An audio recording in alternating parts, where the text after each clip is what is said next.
Nii, ma arvan, et me võime alustada. Kõigepealt mul on rõõm taaskord teid nii palju siin kuulamas näha. Minu nimi on Marek Laanist ja olen BankUpi ärijuht. Tänane aasta viimane webinar tuleb meil siis väga aktuaalsel teemal, mis puudutab siis e-arvet ja seadusemuudatust ja vaatame siis, kuidas siis see seadusemuudatus siis enda kasuks siis tööle panna. Aga enne kui ametliku osaga alustame, mõne sõnaga korralduslikust poolest, et webinari jooksul saate mulle ka küsimusi esitada. Ma siis webinari lõpus vaatame need üle ja siis vastan nendele. Selleks siis leidke oma arvuti paremalt küljelt selline menüü.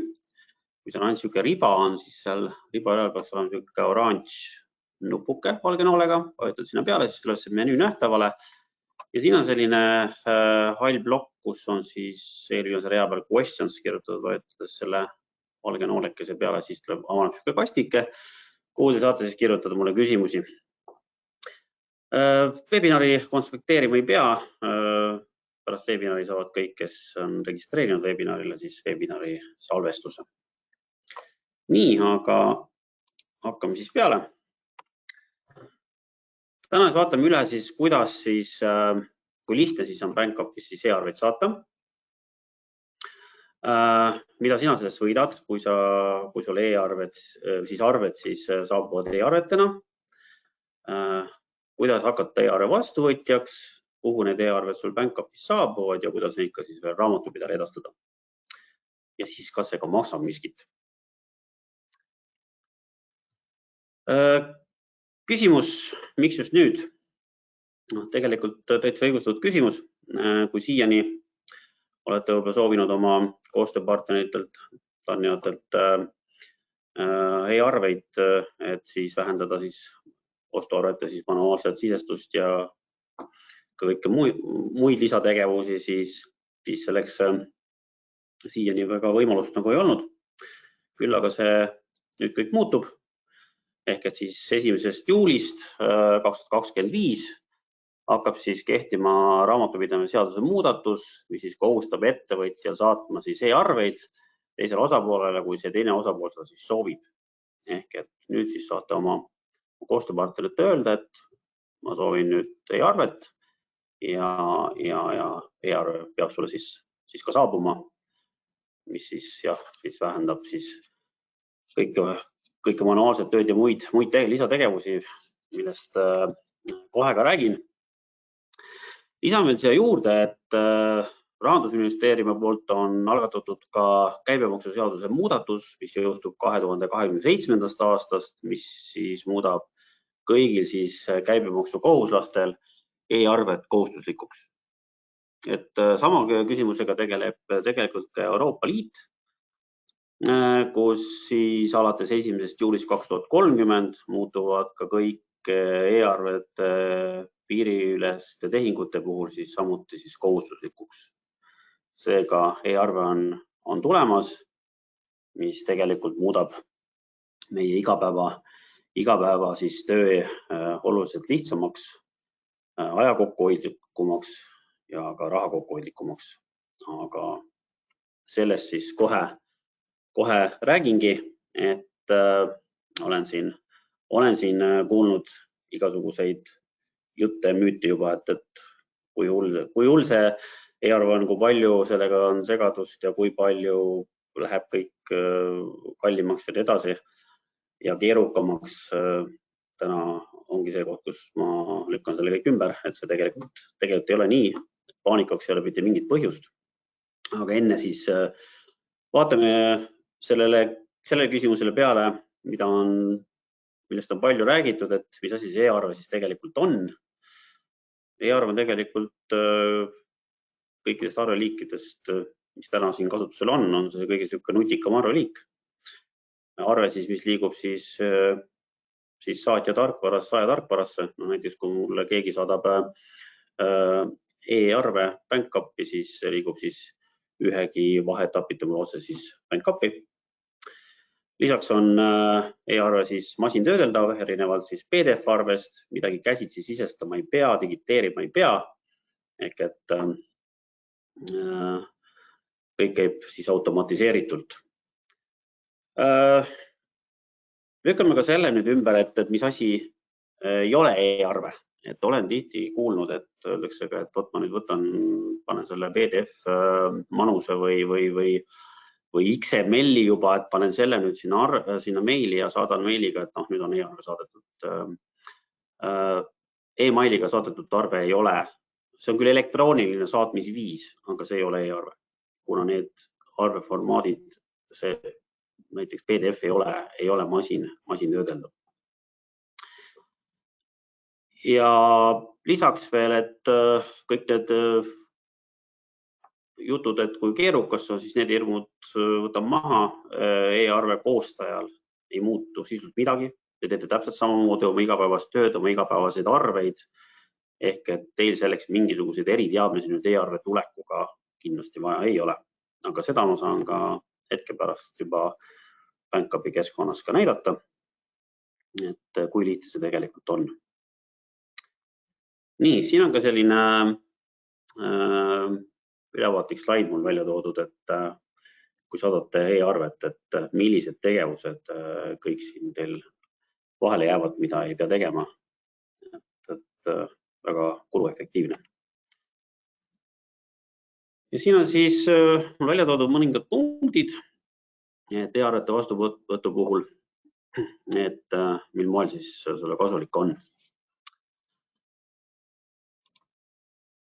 Et esmalt siis e-arve ei lähe mitte kunagi kaduma, mis siis paberarve PDF-i puhul võib juhtuda ja olen selle kokku puutunud, saadad PDF-arve kliendile ära, vaatad huvitav, miks arve ei laeku. Küsid kliendist, aga ma ei ole arvet saanudki. Siis kui klient kontrollib, see leiab seda endale kuskil junk maili folderist või paberarve või ei ole üldse postkasti näiteks jõudnud. Et sellist asja e-arvega ei ole. Lisaks on e-arve kuluefektiivne, nagu just eelnev slaid näitas, millised tegevused kõik seal siis vahele jäävad, millised etapid. Siis turvalisus. E-arve on kõige turvalisem arveliik üldse. Ühendused on krüpteeritud ning sellega on välistatud igasugused küberpettused, näiteks libaarve saabumine, mis täna võidakse teha väga tõetruud, mõtlete, et ahah, et mu saabus arve, tegelikult on tegemist libaarvega, siis e-arve puhul on see täielikult välistatud. Käisin eelmine nädal ka reaalmajanduse konverentsil ja kuulsin ka infot, et PPA andmetel on viimase aasta jooksul kasvanud arvelduspettuste arv hüppeliselt. Et kui veel eelmine aasta oli see siis 5 miljonit, siis on tõusnud 8 miljoni peale. Et see on tegelikult päris meeletu pettuste kasv ja ütleme nii, et nende rahade tagasaamine on kindlasti, sisuliselt on see võimatu. Mis näitab veel kord, et kui meil on olemas võimalik kasutusele võtta arveliik, mis on igati turvaline, et vähendada pettuste arvu, siis mina leian, et see oleks esmavajalik. Samuti on siis e-arve edastus automaatne, töötlus käib kõik automaatselt. Samamoodi ei vaja e-arve digiteerimist ega käsitsi sisestamist. Samamoodi on e-arve puhul e-arves sisaldub siis andmete kvaliteedi hulk kõige täpsem võrreldes teiste arveliikidega. Samamoodi on siis protsess siis saatises kuni siis tasumiseni e-arve puhul kõige kiirem ja lõpuks siis ka keskkonnasõbralikkus, et kui me täna räägime paberarvest, siis paberarve on teadavalt kõige keskkonnakahjulikum või vaenulikum ja kui nüüd võrrelda paberarvet e-arveks, e-arve vähendab võrreldes paberarvega süsiniku jalajälge 63–99%. PDF-arve võib tunduda esmalt selline roheline, aga ega ta tegelikult selline päris ei ole. Kui me ikkagi saadame siin meiliga neid suuri andmefaile, siis on tekitavad need mõttetut digiprügi, nii et ei ole ka see PDF-arve saatmine sugugi keskkonnasõbralik.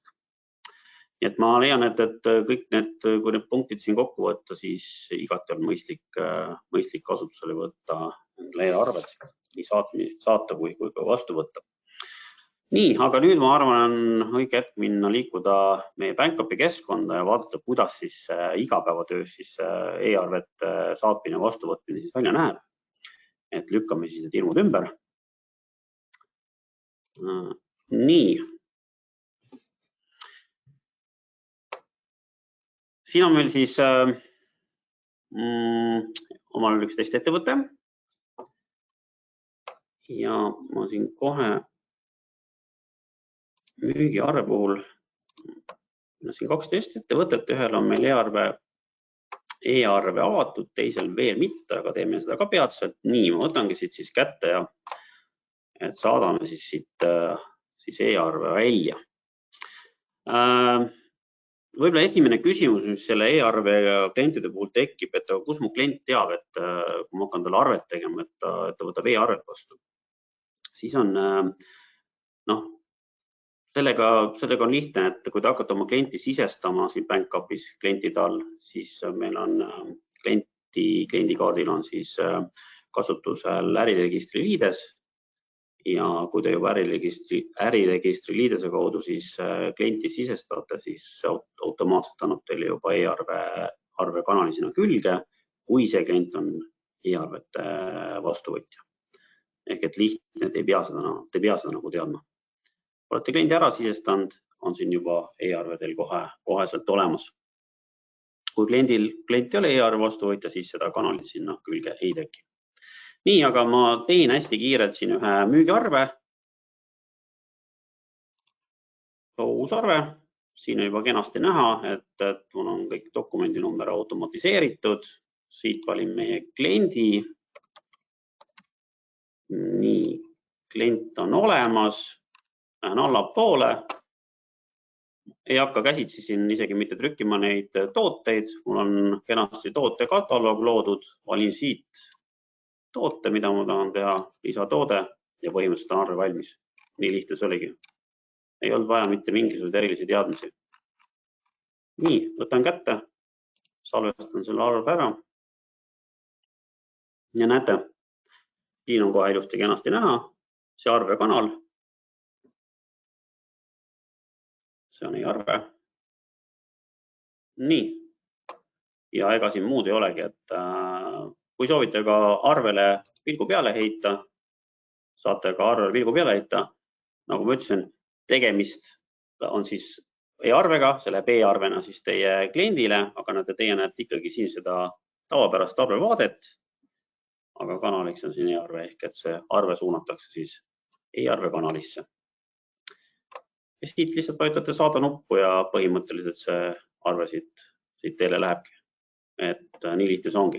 Ja nüüd, kui see arve on teil teile saadetud, siis kui teil on ka loodud või aktiveeritud siis BankUpis ka oma raamatupidaja siis raamatupidamistarkvaraga, seda saab siin rakendust alt siis teha, siis kui te olete selle e-arve teele saatnud, siis automaatselt ilma ühegi nupu vajutusel jõuab see arvega teil siis raamatupidajale raamatupidamistarkvarasse. Nii, see on siis arve saatmise pool. Tundus lihtne. Nii, lähme nüüd ostuarvete alla. Siin ma nüüd muudan korra meie testiettevõtte ära.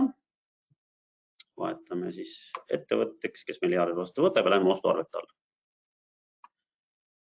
Siia alla teil tulevadki nüüd, hakkavadki tulema kõik e-arved, aga enne tuleb teil siis registreerida ennast siis äriregistri kaudu siis e-arvete vastuvõtjaks, aga sellest kohe mõne hetke pärast räägime, mis selleks teha tuleb.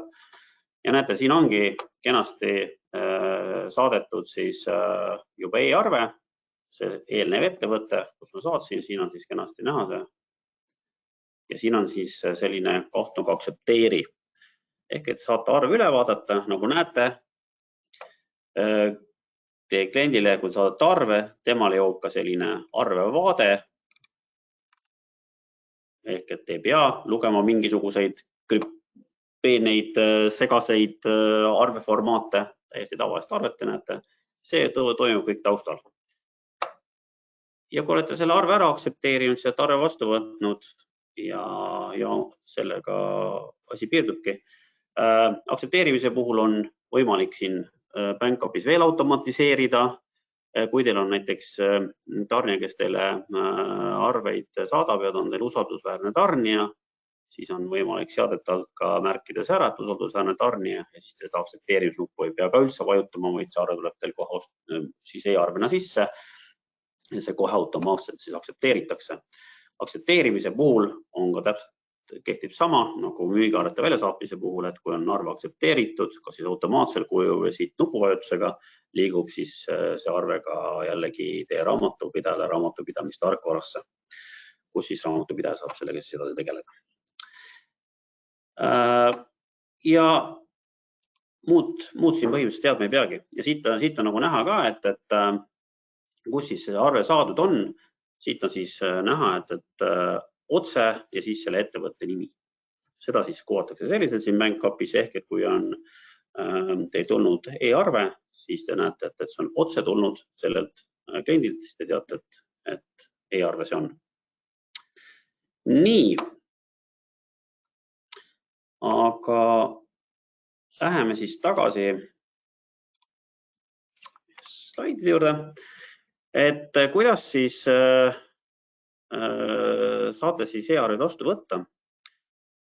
Kui olete näiteks suurest ettevõttest, siis samamoodi suurettevõtetele pakume me ka erilahendusi. Et me Unibet Postina pakume siis ka nii kohalike suurettevõtetele kui rahvusvahelistele ettevõtetele, tihtipeale just rahvusvahelised ettevõtted võib-olla vajavad ja erilahendusi, kui näiteks raamatupidaja on ka asub ka näiteks teises riigis, siis lahendame ära ka keerukamad soovid. Selleks aga tuleb teil saata email aadressile sales.ee@unisetpost.com ja seal juba vastavad meie professionaalsed müügiinimesed, kellel kuulavad teie soovid ära ja teevad teile täpselt sobiva rätsepa lahenduse. Kui olete ka väikesest või keskmise suurusega ettevõttest, siis loomulikult on abiks BankUp.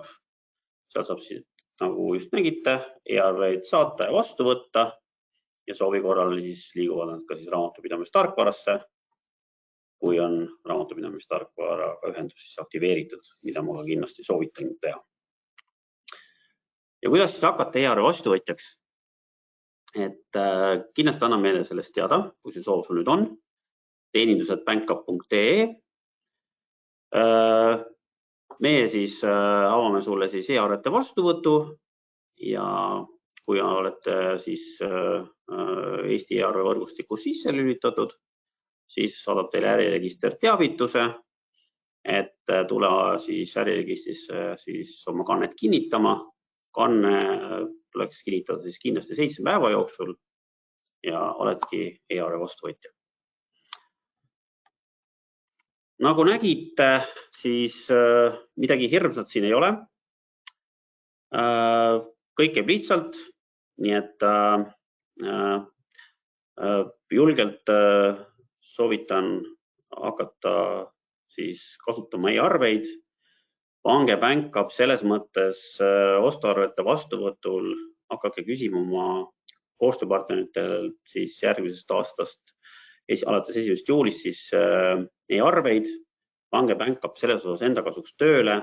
Teil väheneb igasugune käsitöö, igasugused digiteerimised asjad. Nagu te nägite, teil on arved turvaliselt hoitud. Seega kindlasti. Aga mina tänan teid, et tulite seda aasta viimast webinari kuulama ja ega muud rahulikku ja mõnusat jõuluaega aastavahetustele kõigile ja kohtume juba siis uuel aastal.